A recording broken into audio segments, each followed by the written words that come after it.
বাংলাদেশের সামরিক বাহিনী, ছাত্র জনতা আমরা একত্রে আছি। আমরা রাওয়ার ৫,০০০ সদস্য, এই ৫,০০০ সদস্যের মধ্যে অর্ধেকই নবীন, ২,৫০০ আমরা যুদ্ধের মাঠে যেতে পারি।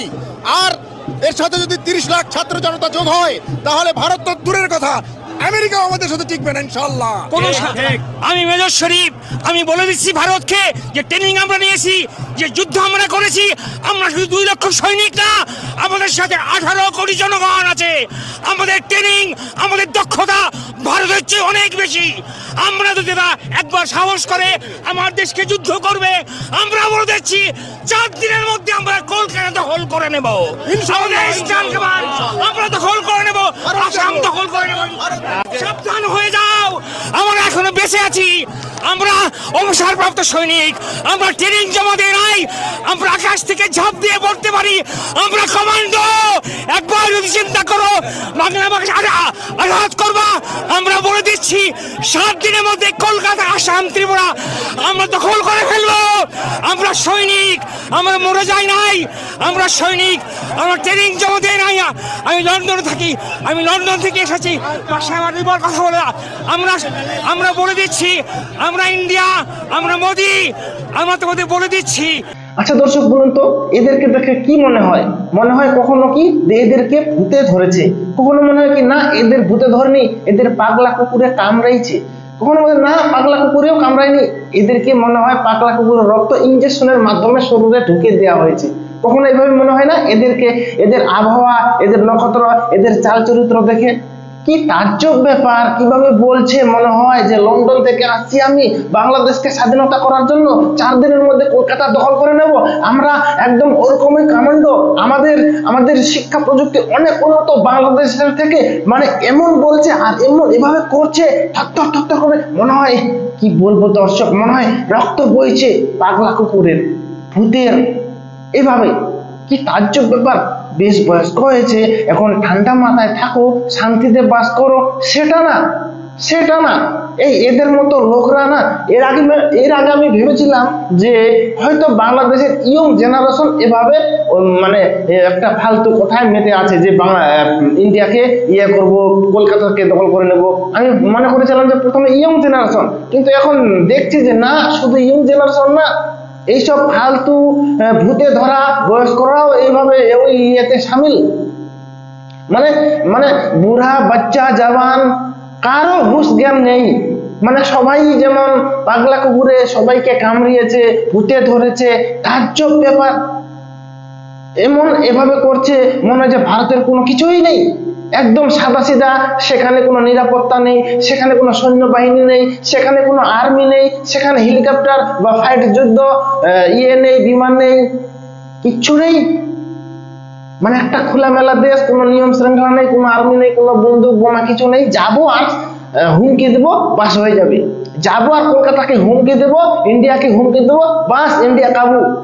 মানে এরা কি কমান্ডো! এই যে বললো যে আমি সেনাবাহিনীতে ছিলাম, কি ফালতু সেনাবাহিনীতে ছিল, কিংবা সেনাবাহিনীতেও যদি থাকে তাহলে নিশ্চয়ই ইন্ডিয়ান আর্মির হাতে চর খেয়েছিল। ইন্ডিয়ান আর্মির হাতে চর খেয়েছিল বলেই এইভাবে মানে একটু রাগটা ছাড়ছে। প্রতিশোধ তো নিতে পারবে না, কারণ ইন্ডিয়ান আর্মিতে হাত দেওয়া বা বিএসএফ হাত দেওয়া মানে আগুনকে হাত দেওয়া, প্রতিশোধ তো নিতে পারবে না। তার জন্য হয়তো একটু রাগটাকে কমানোর জন্য মিডিয়ার সামনে এভাবে বলছে। হয়তো বিএসএফ কিংবা আর্মি কিংবা নৌবাহিনী কিংবা আদার্স কোনো আমাদের ইন্ডিয়ার সৈনিকের হাতে, সৈন্যবাহিনীর হাত থেকে চর খেয়েছিল এই লোকটা, তার জন্য কিরমির করতেছে। তাজ্জব ব্যাপার দেখে না, কখনো হাসিও পায় কখনো দেখে, আবার মনে হয় যে ঠাটিয়ে বা হাত দিয়ে 2 গালে 2টা চর দেয়। মানে কি বলবো আর! বাংলাদেশ একটা ছোট্ট দেশ, আমাদের সামরিক শক্তির দিক থেকে যদি আমি বলি, ভারত আছে 4 নাম্বার র্যাঙ্কে আছে ভারত, আর বাংলাদেশ কোনো নাম ঠিকানা নেই, কোথায় আছে, কত নম্বরে আছে তাও আমি বলে দিচ্ছি, 37 নম্বরে আছে। 37 নম্বরে আছে এই সামরিক শক্তির র্যাঙ্কে, আর ভারত আছে 4 নাম্বার। গোটা বিশ্বে 4 নাম্বার র্যাঙ্ক। বড় বড় দেশের সঙ্গে উঠাপড়া, আমেরিকা, চীন, আর সেখানে বাংলাদেশ কি এত বড় বড় কথা কিসের? শান্তিতে থাকো, শান্ত হয়ে থাকো, সুখে থাকো। ছোট্ট একটা দেশ, বয়স হয়েছে এই লোকটার, সেটা না। শান্তির বার্তা ছড়াও। আপনারা একটু বলেন বাংলাদেশবাসীকে যে এইভাবে করে লাভ নেই, শান্তিতে থাকো, তাহলেই এটাই শান্তি, এই হবে বাংলাদেশের পক্ষে ভালো হবে। বয়স্ক মানুষ এগুলো ইয়ে করতে হবে, তা না যুব সমাজের মতো, ইয়ং জেনারেশনের মতো রক্ত কাঁপিয়ে যেভাবে বলছে, মনে হয় ভারতের মধ্যে, ইন্ডিয়ার মধ্যে, কলকাতার মধ্যে কিচ্ছু নাই, সৈন্যবাহিনী মোতায়েন কিচ্ছু নাই, সুরক্ষা নাই। পাগল একটা লোক, আস্তা একটা লোক, মাথা খারাপ। ওই যে বললাম যে হয়তো ভূতে ধরেছে, হয়তো কুকুরে কামড়িয়েছে, কিংবা পাগলা কুত্তার, কুকুরের রক্ত এই ধরনের মানুষদের শরীরে ইনজেকশনের মাধ্যমে ঢুকিয়ে দেওয়া হয়েছে। তাজ্জব একটা ব্যাপার। 4 নাম্বার একটা র্যাঙ্কে সামরিক শক্তিতে, সেখানে তো ফু দিয়েই বাংলাদেশকে উড়িয়ে দিতে পারবে।